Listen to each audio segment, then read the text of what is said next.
ተፈጥሮ ውበትን ያደለው ድንቅ መልክዓ ምድራዊ አቀማመጥ ያለው የሀምበሪቾ ተራራ ከኢትዮጵያውያን የድል ታሪክ ጋርም የተሳሰረ ስፍራ ነው። ለዘመናት ተመልካች ያልነበረው ይህ ስፍራ በአካባቢ ማህበረሰብ ጥረት ክብሩን ወደሚመጥን የላቀ ደረጃ ከፍ ማለት ጀምሯል። ከምባታ ህዝብ ምልክት ነው። ባህሉ፣ ታሪኩ፣ ማንነቱ ያኗኗር ዘይቤ የሚገለጥበት ነው። እንግዲህ በ3 ወር ጊዜ ውስጥ መንግስት በጀት ሳይኖር ሰው በገዛ ጉልበቱ ይሄን የሚያክል ተራራ ሜዳ ማረክ ከቻለ ያለውን አዋጥቶ ከመቀነቱ ፈቶ ለብዙዎቻችን ማረፊያ የሚሆን ቦታ ይሰራው። ይሄ ቦታ ያኔ መድረስ አንችልም ነበር።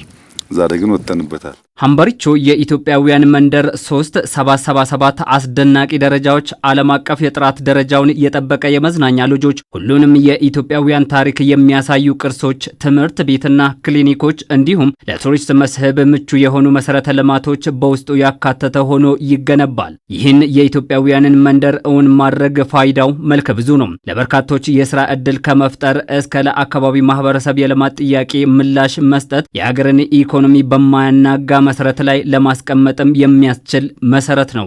ሀምበሪቾና በሀምበሪቾ አካባቢ የሚገነባው የኢትዮጵያውያን መንደር አገራዊ የሆነው ሚናው ትልቅ ነው። በዘርፉ ጭምር የሚያበረክተው አስተዋጽኦ ትልቅ ነው። ከዛ ባለፈ ደግሞ በአካባቢውም ቢሆን ያሉ የብሔር ብሔረሰብ ወጣቶች ሰፋ ያለ የስራ ዕድልም ይፈጥራል ብለን ነው የምናስበው።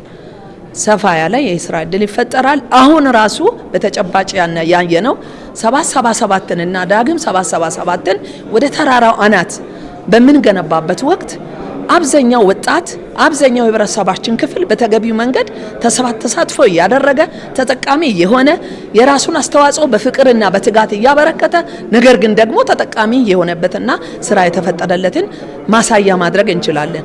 ይህንን ያዝነውና ውጤታማ ካደረስንና ውጤት ጋር ከደረስን በሚገባ አንደኛ ሀገሩ አካባቢው ያድጋል፣ ሁለተኛ ብዙ ስራ አጦች ስራ የሚያገኙበት ይሆናል። ሁለተኛ ደግሞ ያላስፈላጊ የሆነ የውጭ ሀገር ስደት የተለያዩ መንገድ ላይ እንግልትና ሞት ያለበት ስደት ያለበት ሊሸኝቶ መንገድ ላይ ሬሳውን ከማያገኙበት አካባቢ ነው በብዛት። ስለዚህ ያ ነገር ይቀራል፣ ስራ እድሉ እዛ ይፈጠራል። ስለዚህ ሁሉም ስራ አይኖርም ማለት ነው። የኢፌዴሪ ጠቅላይ ሚኒስትር አብይ አህመድ ቀጣይ የስራ አቅጣጫን ካስቀመጡ በኋላ ሀምበሪቾ ከዱራሜም አልፎ የኢትዮጵያውያን መንደር ለመሆን ችሏል። ተራራው የታደለውን የተፈጥሮ ጸጋ ለሀገር ልማት ሊለግስ ነውና የኢትዮጵያውያን ትብብር ያስፈልገዋል። ሀምበሪቾ የደረሰ ሰው ወላይታ ላይ ዳሞታ አለ። እዛው ከምባታ ውስጥ ደግሞ በርካታ ሌሎች ተራሮች አሉ። ኦሞ ወንዝ እዛ አጠገብ ነው ያለው። ብላቴ ወንዝ እዛ አጠገብ ነው ያለው። ለስምጥ ሸለቆ በጣም ቅርብ ነው። ብዙ ወጣቶች ስራ ያገኙበታል። በስራው ጥበብ ያገኙበታል፣ ልምምድ ያገኙበታል። ከቱሪዝም ውጤትም ደግሞ ሌሎች ስራዎች እየተሰሩ የእጅ ስራዎች፣ የሆቴል አገልግሎቶች፣ የፈረስና ሌሎች አገልግሎቶች፣ ትራንስፖርት አገልግሎቶች፣ የአስጎብኝ አገልግሎቶች እነዚህ ሁሉ ትልቅ ስራ የሚከፍቱ ስለሆነ የመላ ኢትዮጵያ መንደር ተራራ ስለሆነ እጅግ በጣም የሚያስደስት ስራ ነው። ስንተባበር ክንዳችን ብርቱ ነው ይላሉ አካባቢውን የሚያውቁት። ተባብረን እውን የምናደርገው ፕሮጀክት መልከ ብዙ ጠቀሜታ ያለው በመሆኑ ሁሉም ኢትዮጵያውያን በሚችለው አሻራውን ሊያኖር ይገባል።